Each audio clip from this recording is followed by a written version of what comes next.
Estamos filmando el fuego que hicimos para Lucio, el mundo de Lucio. Lucio, ¿qué decís vos? Agarrá la antorcha, agarrá la antorcha. Acá tenés la tuya, hija. Muy bien, agarrá la tuya. ¿Te quedas sin fuego? Pero mira todo el fuego que tenés ahí. ¿Qué hay ahí, Lucio? ¿Quieres decir una fogata? Dale. Dale. Las palabras. Habla algo de las. Habla algo. ¡Esta gran fogata, chicos! ¿Y te gusta? Sí, Qué bueno, ¿con quién lo hiciste? con Sebastián. ¿Y con quién más? Con Juana, mamá y Florencia. Sí. Muy bien. Esto para que lo vean los chicos. Bueno, chao. Es un gran incendio. Saluda a la cámara, decís chau. Nos vemos en el próximo incendio, decirle. Chao. Nos vemos. Nos vemos. Chau, chau.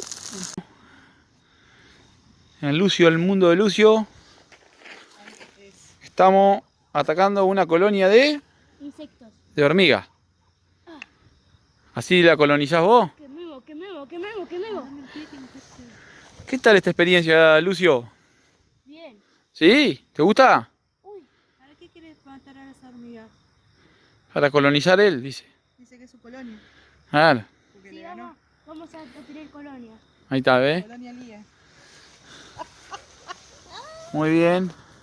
Listo. Acá con las antorchas. ¿Querés decir algo a tu televidente o no? Sí. ¿Qué querés decirle? Vamos a quemar todo el bicho acá. Ajá, que van a quemar todos los bichos y qué más. Buscar los restos que quedan allá de Ah, la fogatita. allá está la fogata que le hicimos a una distancia bastante importante. Sobre que a este no le gusta nada. Y Y no, ya está, ya se quemó. Y bueno, y ahora ya a Juana se le acaba de acabar el fuego Todavía quedan más bichos. y Lucio todavía tiene fuego. Bueno, saluda a la cámara, Lucio. Saludá.